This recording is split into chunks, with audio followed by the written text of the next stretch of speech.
예, 수고 많으십니다. 오늘 오전 질의하고 질의가 아마 연결이 될 텐데요.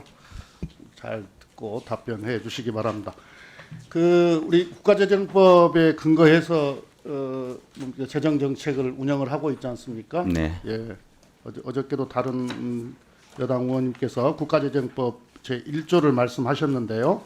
효율적이고 성과 지향적이며 투명한 재정 운영과 건전 재정의 기틀을 확립하고 재정 운영의 공공성을 증진하는 것을 목적으로 한다. 이게 제1조 아니겠습니까? 국회에 제출된 2024년 조세 지출 예산서, 내년도에 거죠. 국세 감면율이 16.5%로 되어 있어요. 그러면은 이 국가재정법 시행령에 근거했을 때 이 국세 감면율은 몇 프로야 맞습니까?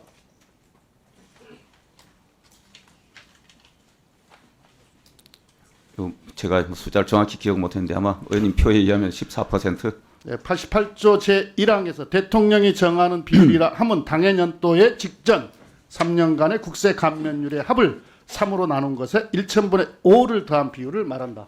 이렇게 되어 있고 이에 의하면 14%가 법정 한도인데 지금 국회에 제출된 것 16.3%입니다. 국가재정법 어긴 거죠? 어긴 거죠? 예, 공고 사항에서 금년에 자꾸 세수 공고사항이라고 반의 영향을 공고사항은 안 지켜도 된다 이런 건 아니에요. 그 다음에 결과적으로 올해도 지금 어긴 거거든요. 작년에 제출될 때는 어기지 않았었는데 이게 재추계를 하고 나니까 어기게 되었어요. 이게 08년부터 한번 조회를 해봤더니 우리 경제에 쇼크가 있을 때, 즉 금융위기 때와 코로나 때를 제외하고는 법정 한도를 다 지켰었습니다. 근데 지금 올해도 못 지키고 내년에도 못 지키고 건전 재정을 그렇게 주창하시는 분들이 이 조항이 있는 이유가 취지는 국세 감면 한도를 넘지 않도록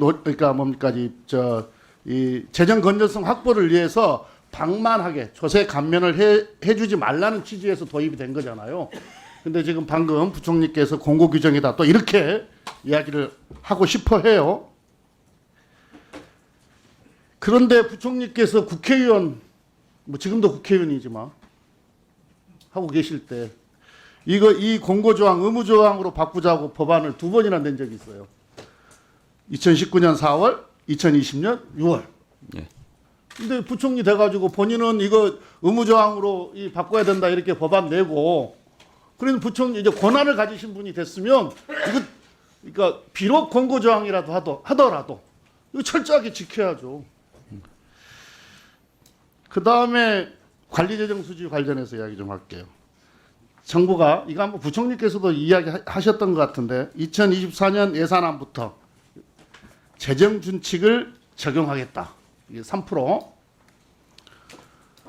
이거 하겠다 했는데 지금 결과적으로 3.9% 지금 제출을 해놓고 있는 거죠. 이거 지키지 못한 거죠. 예. 예. 그래서 기자들이 물었어요. 왜 재정준칙 어겼냐 이렇게 물으니까 현재 경제 상황이나 민생 그리고 최소한 국민 안정 등을 위해서 이렇게 했다. 할 수밖에 없었다라고 답변을 했습니다.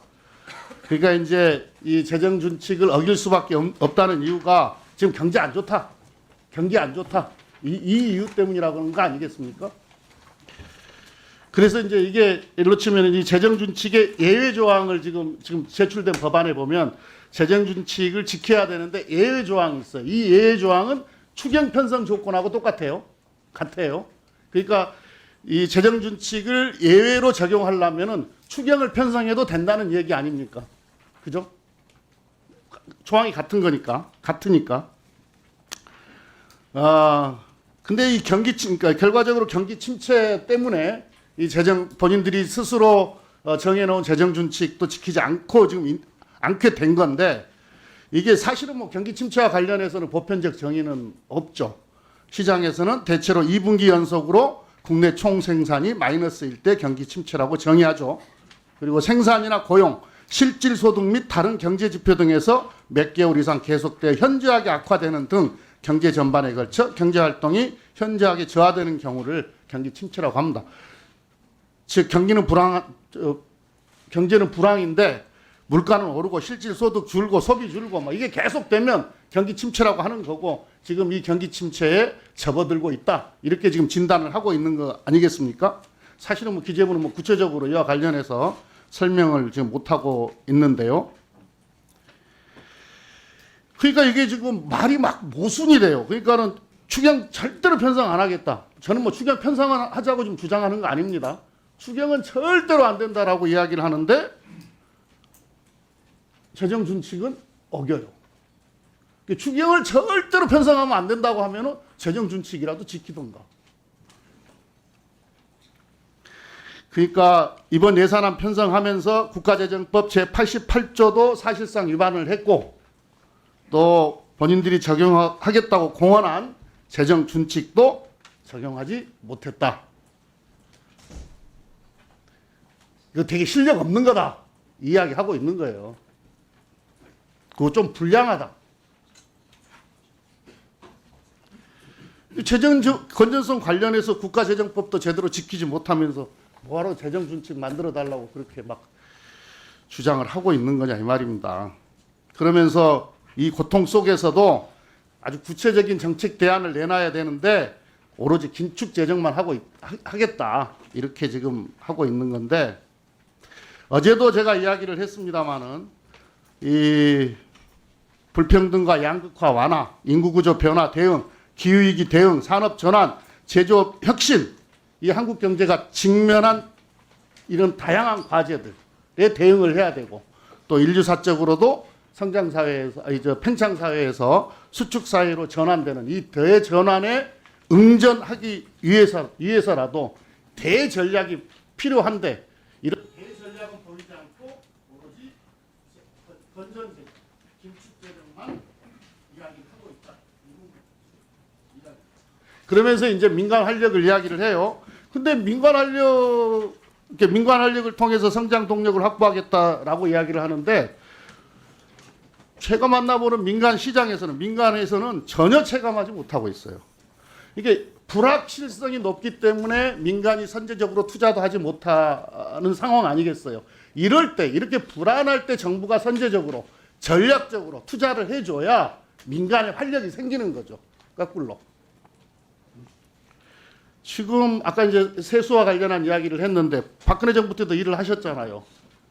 그때도 뭡니까 MB 때 이 감세 정책 때문에 세수 여건이 안 좋아지니까 이 세수 여건을 확보하기 위한 여러 가지 정책들을 펼쳤어요. 물론 그게 중산층이나 서민들한테 부담으로 온 잘못이 있었지만 고통이 있었지만 그런데 지금 우리 이 정부는 이 세수 여력을 확보하기 위한 어떤 조치도 지금 취하지 않고 있어요. 그리고 법은 어겨요. 그러니까 기금 전용하고 R&D 예산 깎고 교육 예산 충분히 확보하지 못하고 이런 하책이 나올 수밖에 없는 거예요.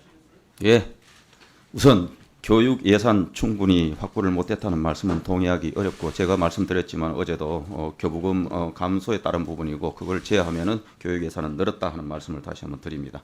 그리고 아까 국세 감면율 관련해서는 금년에 당초에 예산 편성할 때보다 실제 세수감이 많이 일어났기 때문에 사후적으로 감소가 일어난 거고 그것이 바로 내년에도 영향을 미쳐서 국세 감면율이 일정 부분 높아진 거다. 그리고 그 사례는 아까 말씀드린 코로나 때 있다고 그랬는데 코로나 때뿐만 아니고 19년, 20년 공이 양년도에 일어났던 사안이다 말씀드립니다. 19년은 코로나 전입니다. 모든 것을 자꾸 코로나로 설명을 다 하지 말고 뭐 그런 상황이 있기 때문에 그런 상황이 발생했다는 것을 제가 말씀드리고자 하는 겁니다. 그리고 재정과 관련해서 내년도 예산 편성이 3.9% 현재 저희들 전망에 하면 재정 적자 비율이 그렇습니다. 예, 고민 속에서 그렇게 편성을 한 겁니다.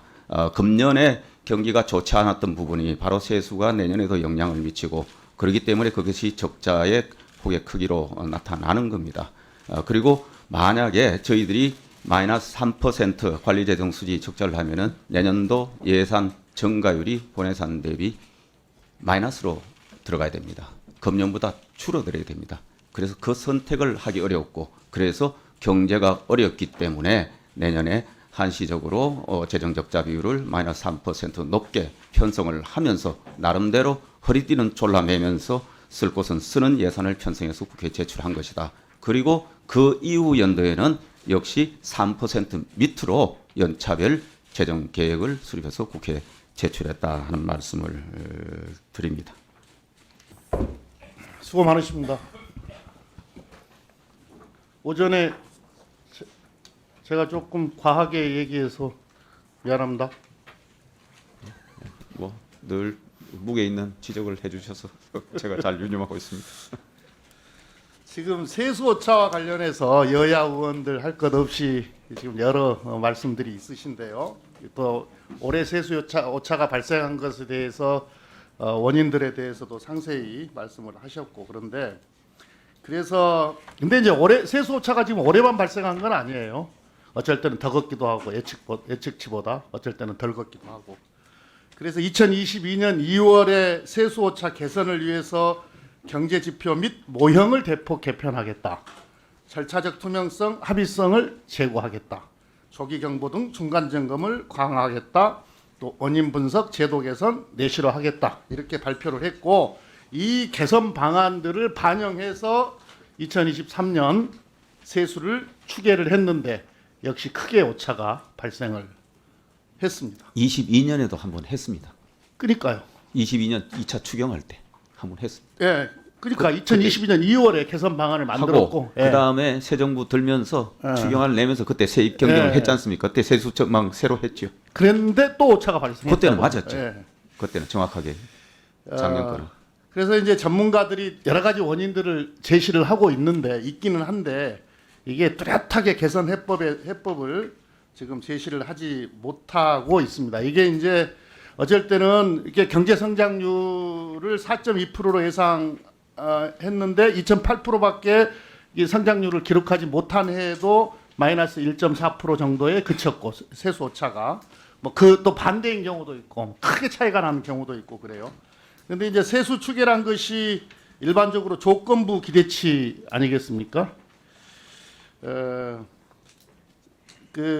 뭐 여러 가지 변수들이 있고 또 그 예상대로 또 실현돼도 뭐 경제 성장률이나 등등이 예상대로 실현이 된다고 하더라도 세수 추계 모형에 따라서 오차가 발생할 수도 있고 또 국제기구 같은 데서도 경제 성장률 같은 거 이런 것도 정확하게 이 거시경제 전망을 정확하게 또 마치지 정확하게 예측하지 못하는 경우들도 왕왕 있고요. 그래서 만약에 정부가 작년에 올해 세수가 이렇게 크게 감소할 것으로 정확하게 예측했다면 과연 감세 정책을 했을까? 이런 의문은 있어요. 또 많은 의원님들이 좀 의심하면서 지적하기도 했습니다만은 또 21년도에 22년 세수가 그렇게 큰 규모로 더 거칠 거라고 예상을 했다고 한다면 코로나 시기였는데 어려운 소상공인들을 보다 더 적극적으로 지원할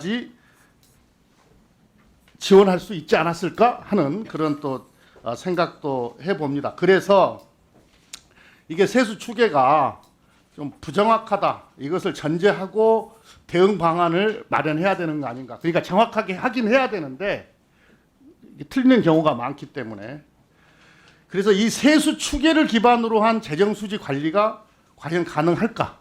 그러니까 현재 정부가 주장하고 있는 재정 준칙을 법제화하는 게 가능할까? 이게 맞는 걸까 하는 생각을 해보게 됩니다.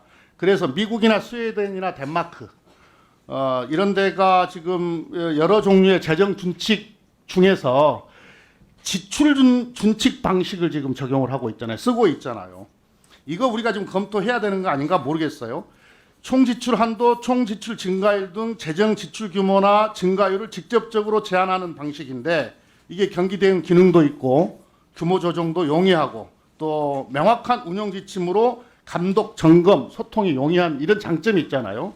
지출 준칙 방식으로 하게 될 경우에는 다만 세입 제약이 없어지니까 과도한 채무를 발생시킬 수 있고 또 지출 상한을 맞추기 위해서 불필요한 지출 가능성도 단점으로 있긴 합니다. 그런데 올해 우리 2024년 예산안 편성도 자세히 들여다보면 결국은 이 지출 준칙 방식에 더 근접하다 이렇게 봐야 되는 거 아니겠어요? 지금 우리 예산안을 봐도 그렇고 부총리께서 여러 발언들을 하시는 걸 봐도 그렇고요. 그러니까 건전재정 기조를 확고히 하되 민생 지원이나 경제 활력, 미래 대비 그리고 국가의 본질 기능인 국민 안정, 국방 등 돈을 써야 할 곳은 제대로 써야겠다. 그래서 2.8% 역대 최저 수준의 증가율을 정하고 예산 편성에 임했다 이렇게 말씀하셨어요. 저는 아무리 봐도 이건 지출 준칙이에요. 지출 준칙에 가까워요. 그래서 우리가 재정 운영하는 데 있어서 재정 운영 방안에 있어서 세수 추계를 기반으로 한 재정 준칙, 소위 수지 준칙 이걸 다시 한번 검토를 해야 될 것 같고 지출 준칙 방식으로 운영을 해보면 어떨까 하는 제안을 합니다.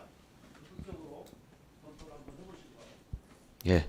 우선 결론적으로 수지 준칙에 관해서 벌써 단연간 와 있고 논의를 했기 때문에 수지 준칙을 한번 시행을 해 보시고 그걸 또 대안으로 논의하시는 거는 모르겠는데 지금 이렇게 되면은 굉장히 늦어질 가능성이 있고 지출 준칙과 관련해서 의원님께서 후단에 가장 우려하셨던 부분 바로 이 채무 제어가 되지를 않을 거다. 잘 지금 우리가 가장 긴박하게 생각하는 것은 결국은 이 수지 준칙을 통해서 일정 부분 전망을 하고 그래서 적자 폭을 좀 최소화하는 이런 룰을 좀 만들자 이것이기 때문에 우선 수지 준칙에 관해서 먼저 좀 전향적으로 검토를 해주시면 좋겠다. 예, 추가 시간 없는 걸로 하는데 육성질의 하시죠. 예. 그러니까 이제 우리가 재정 준칙이 한 4가지 정도가 있잖아요.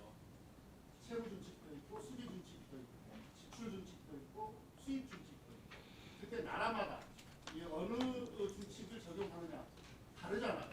이 사례들 다른 나라 각국의 이 준칙들을 적용해서 어떤 효과를 보고 있고 또 어떤 한계가 있는지에 대해서 조금 더 검토를 해보고 우리가 판단을 하더라도 늦지 않겠다. 어차피 올해도 못 지켰는데 내년도 못 지킬 건데.